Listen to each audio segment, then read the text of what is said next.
ផ្ទៃពោះមិនមែនត្រឹមតែជាការថែទាំសុខភាពរាងកាយតាមបែបវិទ្យាសាស្ត្រប៉ុណ្ណោះទេប៉ុន្តែវាក៏ជាដំណាក់កាលមួយដែលពោពេញទៅដោយជំនឿនិងដំណំខាងភ្លឹងងឹតផងដែរចាស់បុរាណតែងតែមានពាក្យស្លោកមួយថាស្ត្រីឆ្លងទន្លេជើងម្ខាងជន់មនាងសិលានិងជើងម្ខាងទៀតជន់មាត់រណ្ដៅពាក្យនេះសំដៅលើគ្រោះថ្នាក់ដែលមើលមិនឃើញតើហេតុអ្វីបានជាស្ត្រីមានផ្ទៃពោះត្រូវបានគេហាមមិនឲ្យជួបអមនុស្សតើមានរឿងអ្វីកើតឡើងប្រសិនបើបំពានដំណំថ្ងៃនេះយើងនឹងមកជជែកគ្នាអំពីដំណំស្ត្រីពោះធំជាមួយនឹងអមនុស្សតាមជំនឿគេជឿថាស្ត្រីមានផ្ទៃពោះគឺមានឈាមក្រអូបដែលជាទីតាក់ទាញខ្លាំងសម្រាប់ពពួកអមនុស្សជាពិសេសគឺពពួកព្រាយក្រឡាភ្លើងព្រាយកូនខ្ចីឬអាបធ្មប់ម្យ៉ាងទៀតក្នុងកំឡុងពេលនោះវិញ្ញាណនិងព្រលឹងរបស់ស្ត្រីងាយនឹងចុះខ្សោយដែលធ្វើឲ្យពពួកអមនុស្សងាយនឹងមកបំពានទៅលើពួកគេទាំងនេះ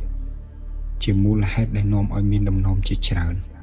ដើម្បីការពារទាំងម្ដាយនិងទារកក្នុងផ្ទៃ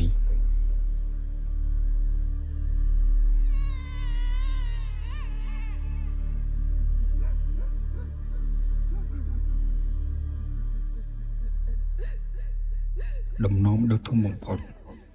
គឺការហាមទៅកន្លែងបុណ្យសពចាស់ជឿថាព្រលឹងអ្នកស្លាប់គឺមិនទាន់ទៅណាឆ្ងាយទេឬពួកខ្មោចដែលនៅជុំវិញរោងបុណ្យ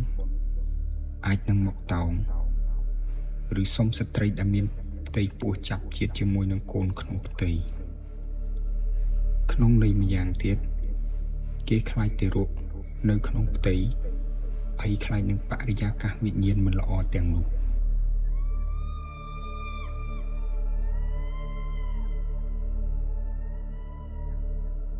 ចំពោះដំណំមួយទៀតនោះគឺនៅពេលដែលមានច័ន្ទគ្រាសគេជឿថារាហូកំពុងតែបង្ហាញមហិទ្ធិឫទ្ធិហើយស្ត្រីមានផ្ទៃពោះត្រូវយកអកកំបោរមកលាបលើពោះឬដាក់កំបិតតូចមួយតាមខ្លួនគេជឿថាបើមិនធ្វើបែបនេះទេកូនកើតមកអាចនឹងមានបញ្ហាភ្នែកវាចមាត់ឬមានសញ្ញាសម្គាល់តាមខ្លួនដែលគេហៅថាស្លាកស្នាមរាហូ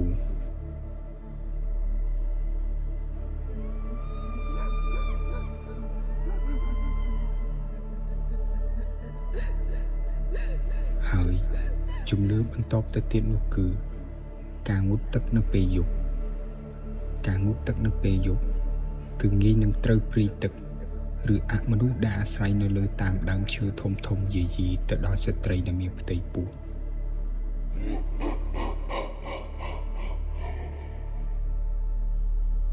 ចាស់ហាមដាច់ខាត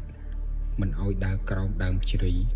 ឬដើមឈើដែលសំយងមែកមកក្រោមទេព្រោះវាជាកន្លែងស្នាក់នៅរបស់អមនុស្សដើម្បីទប់ទល់នឹងអមនុស្សស្ត្រីខ្មែរបុរាណតែងមានវិធីការពារខ្លួនខ្លះខ្ទាស់មកជុលទៅលើអាវត្រង់ពោះដើម្បីបង្ការកុំឲ្យព្រាយចូលក្បែរខ្លះទៀតដាក់កំបិតឬមានវត្ថុមុតនៅក្រោមខ្នើយដេកលើសពីនេះការចងខ្សែចំណងដៃពីលោកតាអាចារ្យឬព្រះសង្ឃក៏ជាវិធីសាស្ត្រផ្លូវចិត្តដ៏សំខាន់ដើម្បីឲ្យស្ត្រីមានអារម្មណ៍កក់ក្ដៅនិងមានបារមីតាមថែរក្សារឿងដែលមនុស្សខ្លាចបំផុតនោះគឺការស្លាប់ទាំងរស់នោះបានន័យថាស្លាប់ទាំងម្ដាយទាំងកូនក្នុងពេលសម្រាលតាមជំនឿព្រលឹងស្ត្រីដែលស្លាប់បែបនេះនឹងក្លាយជាអមនុស្សដែលមានឫទ្ធិអំណាចខ្លាំងនិងកំណាចបំផុតជំនឿនេះហើយដែលធ្វើឲ្យគ្រួសារខ្មែរយកចិត្តទុកដាក់បំផុតលើការសម្រាលដើម្បីកុំឲ្យមានរឿងអកុសលកើតឡើងបើទោះបីជាបច្ចុប្បន្ន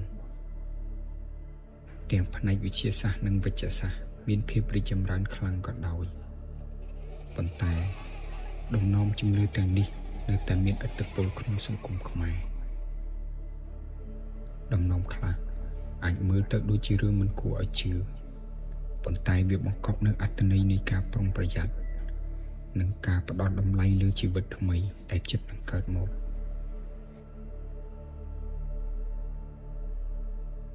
ការគោរពដំណំគឺជាការផ្ដល់កម្លាំងចិត្ត